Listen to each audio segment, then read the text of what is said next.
The newly announced nearly $1.8 billion so-called anti-weaponization discretionary fund is already seeing pushback from lawmakers, even from members of the president's own party. Congressman Brian Fitzpatrick of Pennsylvania told reporters yesterday he's going to try to, quote, kill it.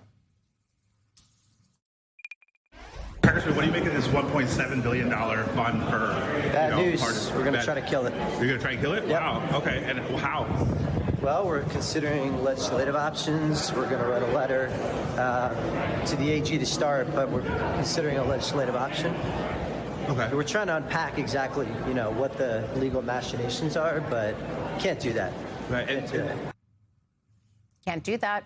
The congressman sent Acting Attorney General Todd Blanche this letter yesterday demanding more information on the fund. It reads in part, a massive discretionary fund with no oversight or approval from Congress represents a dangerous backsliding in the transparency of our institutions and our commitment to the American taxpayer.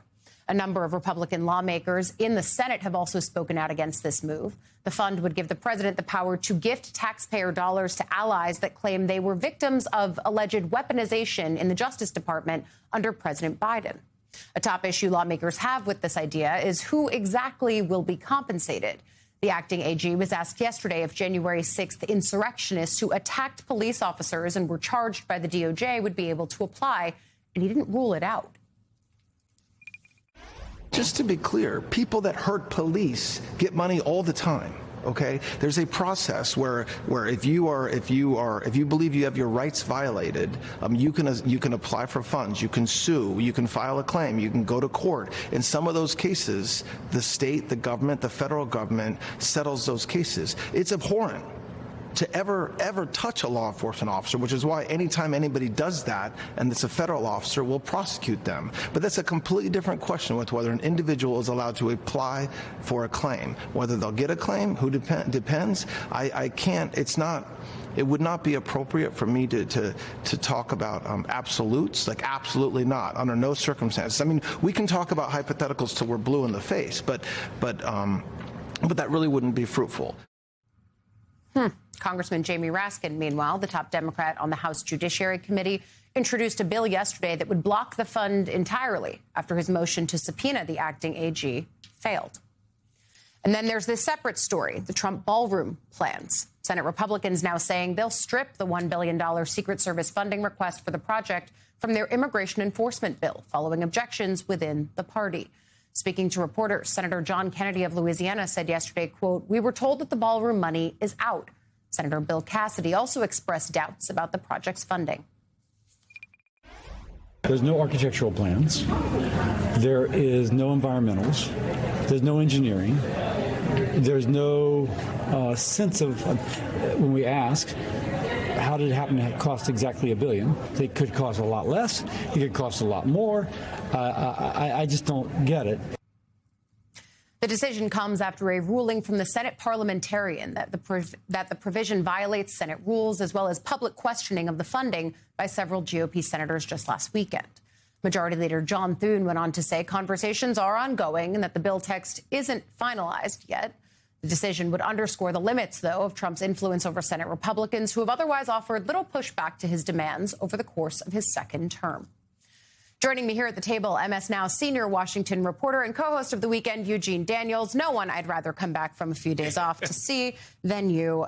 Talk a little bit about what we're seeing here on Capitol Hill, because it's two completely separate funding things that we are speaking about, but both of them seem connected to the same thread of are Senate Republicans and House Republicans finally finding their backbone and remembering that their job is to control the purse strings? Finally, it just took like a year and a half. Yeah. At least in rhetoric, they were doing so, right? Sure. Before Donald Trump comes back and shocks them into doing what he wants them to do. I think the thing that's so interesting is when you talk to Republicans, and you do this all the time too, behind closed doors, they've been frustrated about this for a long time. Right? Yeah. They've been the growing frustration of the president doing whatever he wants, ignoring them, sometimes ignoring the courts. And at the end of the day, everyone kind of making fun of them for it. I was talking to a couple of members of Congress 2 days ago, and they were like, we're kind of sick of getting made fun of it being the punching bag. And so I wonder if there's a little bit of it's been too long, because the rules of politics kind of always come back, even for Donald Trump. His polling numbers are terrible.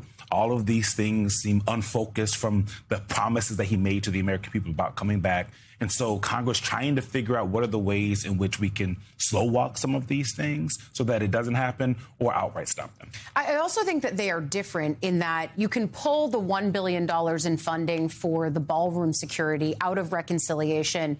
Trump can rant about it on Truth Social, but like that is something Congress can easily control. I think when it comes to the nearly $1.8 billion in taxpayer funds for this basically slush fund throughout DOJ, that is a different mechanism. And when you're watching the way that Brian Fitzpatrick, who just won his primary in Pennsylvania, so Trump can't challenge him there, and I would also argue in a swing district, this might help him. Right. It's a different mechanism, and I wonder what you think we actually end up seeing in Congress being able to pull this apart. Because I think what Fitz is trying to get his hands around is what is the mechanism that we can pull this out of DOJ and get back congressional oversight over. And it's not clear what that is right now. Right. But the thing is, they're going to have to be creative. Yeah. And this is something that legislators are able to do, figure out how to move, try to get power back or get power over something. Whether it happens, I don't know. It's going to take more than Brian Fitzpatrick to do so, right? He's going to be really interested in that. I think there are a lot of other, kind of people just like him in these purple districts who might be interested in trying to figure that out. I think it bears repeating that the $1 billion that they're talking about for the ballroom, Donald Trump said $400 million. It was all going to be $400 million. It's going to be paid by him and his friends. Yeah. So now it's the taxpayers' dime. But on the $1776 billion, it also comes from this $10 billion lawsuit against the IRS. So it's all about the retribution. It all ties back to January 6th. We always have to go back to that for Donald Trump. And at the end of the day, these lawmakers have to figure out how to do their jobs because they are paid to do so. Yeah, they're paid to do so. And especially if you're going to have a slush fund like this with no ability for Congress to have oversight of it, I think that should be concerning for all taxpayers. Where is my money going? Should I be concerned about it going to, for example, people who beat cops on January 6th? You talked about the president's poll numbers, and I think that is a really important piece of the puzzle here because new polling from Fox News shows President Trump's approval rating near a record low. His overall job performance is at 39%, down 3 points since last month and 10 points since his second term began. It's only 1 point above his lowest ever, which came in October of 2017 during his first term. However, his 61% disapproval rating is a record high. Meanwhile, voters are upset with his handling of the economy. 71% disapprove of the job he's doing on that key issue. That's 5 points higher than last month and 15 points higher than a year ago. The increase since last month includes a 7-point rise in disapproval among Republicans. I think it's fascinating because we read these stories of new polls showing new low, and certainly that's true. And yet you're also coming off of a week where Trump's hold on the Republican MAGA base in a primary is stronger than ever. Thomas Massie and Bill Cassidy could tell you that story themselves. And yet, like I said, the rules of politics always kind of come back, right? Whether or not the Republicans stand up and they say we're going to do what we want, we don't know. But Bill Cassidy, as soon as he got back, jumped on with Democrats on this Iran bill, right, to try to take their power back there.